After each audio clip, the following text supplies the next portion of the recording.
తను ప్రెగ్నెంట్ కాబట్టి మీరు తనని చాలా జాగ్రత్తగా చూసుకోవాలి.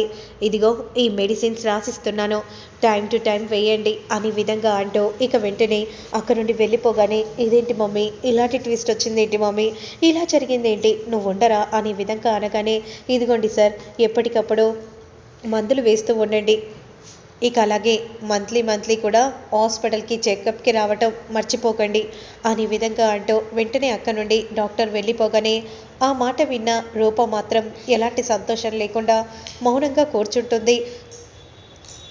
ఇక సూర్యప్రతాప్ ఏం మాట్లాడాలో అర్థం కాక వెంటనే అక్క నుండి వెళ్ళిపోతాడు.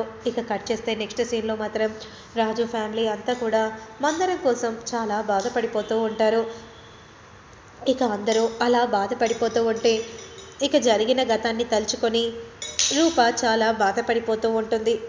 ఎరా అయ్యా, ఇలా బాధపడుతూ ఇలా ఎందుకురా ఉండటం, అమ్మాయి గారి దగ్గరికి వెళ్ళి సారీ చెప్పరా, ఇన్నాళ్ళు మీరు సంతోషంగా ఉన్నారని మేము ఇలా దూరంగా ఉన్నాం, ఇప్పుడు నువ్వు ఇలా ఉంటే మేము చూడలేకపోతున్నాంరా, అయినా నువ్వు అమ్మాయి గారికి క్షమాపణ చెప్తే అమ్మాయి గారు నిన్నేం ఏమనర్రా, నాకు ఆ నమ్మకం ఉంది, ఎందుకంటే అమ్మాయి గారికి నువ్వంటే ఎంత ఇష్టం, పదరా పద, నేను ఎక్కడికి రానమ్మా, నన్ను బలవంతం చేయకండి, మందారం చావుకు కారణం రూపనే, నేను ఎప్పటికీ క్షమించను అని రాజు అంటూ ఉంటే, అది కాదు రాజు, నా కూతురని కాదు, అయినా ఏదో తెలియక తప్పు చేసినందుకు నువ్వు అలా మాట్లాడటం కూడా కరెక్ట్ కాదు కదా. ఆ క్షణం సూర్యాని గెలిపించడానికి వెళ్ళింది, కానీ ఆ పరిస్థితులు ఎలా వచ్చాయో నువ్వు కాకపోతే ఇంకెవరు అర్థం చేసుకుంటారు, ఏదో తెలియక చేసిన తప్పుకి రూపకి ఇలాంటి పెద్ద శిక్ష వేయటం కరెక్ట్ కాదు,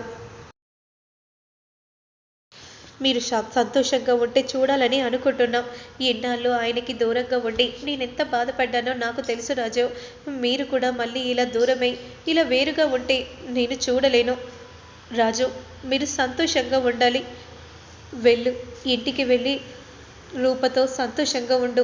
అవునరా అయ్యా, సంతోషంగా ఉండాలిరా, ఇలా బాధపడుతుంటే మందారం కూడా బాధపడుతుందిరా, అర్థం చేసుకోరా అని అప్పలనాయుడు అంటూ ఉంటే మరోవైపు మందారానికి పూలు వేస్తూ, నాన్నని గెలిపించుకోవడానికి వెళ్ళిపోయాను, కానీ నీ ప్రాణాలు నువ్వు ఇలా పనంగా పెడతావని అనుకోలేదు మందారం, నన్ను క్షమించు, కానీ మీ కొడుకుని నేను జాగ్రత్తగా చూసుకుంటాను, నా కడుపులో మళ్ళీ నీ రూపం పెరుగుతుందని నేను భావిస్తున్నాను, నీకు ఎలాంటి బాధను నేను తీసుకొని రాను, అలాగే నీ చావుకి ఎవరు కారణమయ్యారో ఖచ్చితంగా తెలుసుకొని వారికి బుద్ధి చెప్తాను మందారం అని అంటూ వెంటనే అక్కడి నుండి వెళ్తూ ఉంటే ఇక సూర్యప్రతాప్ మాత్రం, నన్ను గెలిపించడానికి నీ ప్రాణాన్ని పరంగా పెట్టావా అమ్మ, అయినా గెలుపోటములు సహజం, ఇప్పుడు గెలుస్తాను, కానీ కొన్నాళ్ళ తర్వాత ఓడుతాను, మళ్ళీ గెలుస్తాను, ఆ మాత్రానికి నువ్వు ఇలా ప్రాణాలు తీసుకోవడం కరెక్ట్ కాదమ్మా, మీ అబ్బాయికి చదువుకు మొత్తం నేనే పెట్టుకుంటాను,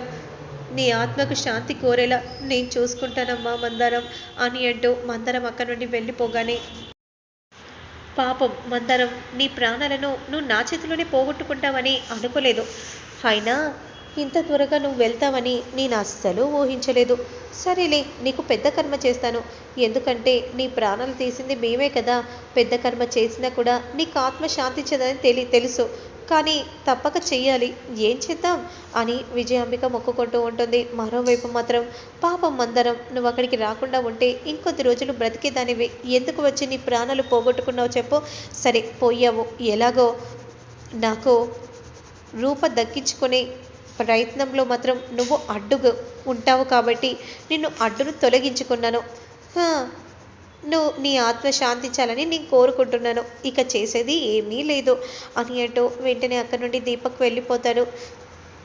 పాపం మందరం, నువ్వు ఇలా అర్ధంతరంగా వెళ్ళటం మాకు చాలా బాధగా ఉంది అనే విధంగా అంటూ చాలా బాధపడిపోతూ ఉంటారు.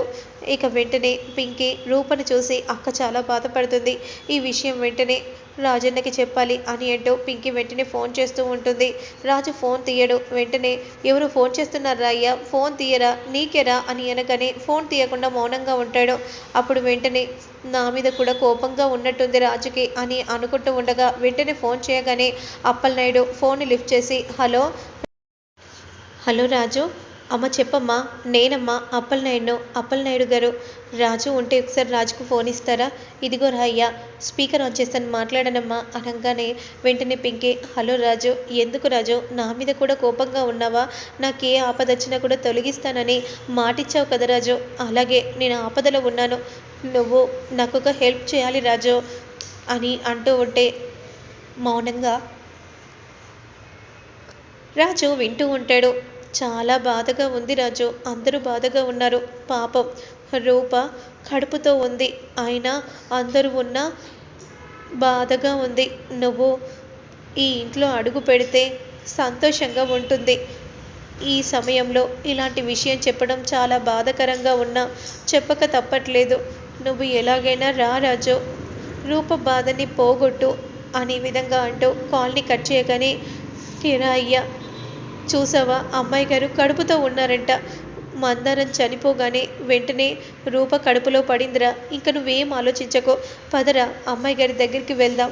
"అవునరా అయ్యా, కాళ్ళు పట్టుకొని క్షమాపక్ష అడిగితే ఖచ్చితంగా క్షమాపణ పెడుతుందిరా. పదరా, నా కోడలి గురించి నాకు తెలుసు. రాజు పదరాజు వెళ్దాం, ఇప్పటికే చాలా ఆలస్యం చేసావు." "ఏంటి బావా ఇంకా చూస్తున్నావు, పద" అని అంటూ వెంటనే అక్కడి నుండి వెళ్తూ ఉంటారు. "మమ్మీ, మనం అడ్డు తొలగించుకున్నాం, కానీ ఆ రాజుగాడు మళ్ళీ వస్తే రాకుండా మనమే ఏదో ఒకటి చేయాలిరా, అలాగైతేనే రూపని సొంతం అవుతుంది." "అవును మమ్మీ" అనే విధంగా అంటూ ఉండగా ఇక అదే సమయానికి రాజు, విషుపక్షి అందరూ కూడా వస్తారు. "మేడం, ఎక్కడికి మేడం? మేము లోపలికి వెళ్ళాలి, ముందు గేట్స్ ఓపెన్ చేయి. విజయాంబిక గారు ఎవరిని కూడా లోపలికి రానివ్వకూడదని చెప్పారు." "Sorry madam." "ఏంటి, ఈ ఇంట్లో నా కూతురుంది, నన్ను లోపలికి ఎందుకు పంపించట్లేదు? గేట్స్ ఓపెన్ చేస్తారా లేదా?" అంతలో విజయాంబిక దీపక్లు చూసి, "ఏంటి మమ్మీ అప్పుడే వచ్చేసారు, వాళ్ళని ఎలాగైనా లోపలికి మాత్రం రానివ్వకూడదు మమ్మీ, ఇక వస్తే అంతే సంగతి, పదరా పద" అని అంటూ వెంటనే గబగబా క్రిందికి వస్తారు. "ఏంటి మళ్ళీ ఎందుకు వచ్చారు? అన్ని మాటలు అన్నావు, సిగ్గు లేకుండా మళ్ళీ ఇలా రావాలని ఎందుకు అనిపించింది? ఆయన తన భార్య దగ్గరికి తను వచ్చాడు, మీరెందుకు ఇలా మాట్లాడుతున్నారు? విజయాంబిక గారు, అడ్డు తప్పకుంటే మేము వెళ్ళిపోతాం. అంతకు ముందు రాజు అంటే పీక్స్లో ఉండే, ఇప్పుడు రూపకి రాజు మొహం కూడా చూడాలని లేదు. నువ్వు ఇక్కడ నుండి వెళ్ళిపో." "ఏంట్రా నువ్వు చెప్పేది?" "జరగండి, అయినా నా కూతురు చెప్పాలి ఈ విషయం." "అవును, ఆ అమ్మాయి గారే చెప్పాలి, మీరు తప్పుకుంటారా లేదా? ఎన్నిసార్లు చెప్పాలి? ఇష్టం వచ్చినట్టు తిట్టి కొట్టి ఇప్పుడు మళ్ళీ వస్తే క్షమాభిక్ష పెడుతుందా? పెట్టదు. వెళ్తారా లేదా?" అని అంటూ ఉంటే వెంటనే, "ఏంటి వెళ్తాం రాజు, వెళ్ళు రాజు, అది నీకు హక్కుంది, వెళ్ళు, వెళ్ళు రాజు, నీ భార్యతో మాట్లాడు" అనే విధంగా అనగానే, "నువ్వు వెళ్ళడానికి వీల్లేదు" అని అంటూ దీపక్ అడ్డుగా నిలబడతాడు. వెంటనే దీపక్ని నెట్టేసి అలా లోపలికి రాబోతూ ఉండగా వెంటనే సూర్యప్రతాప్ పైన ఉండి చూస్తాడు రాజుని. ఇక ఆ తర్వాత ఏం జరుగుతుందనేది మళ్ళీ నేను నెక్స్ట్ వీడియోలో అప్లోడ్ చేస్తాను.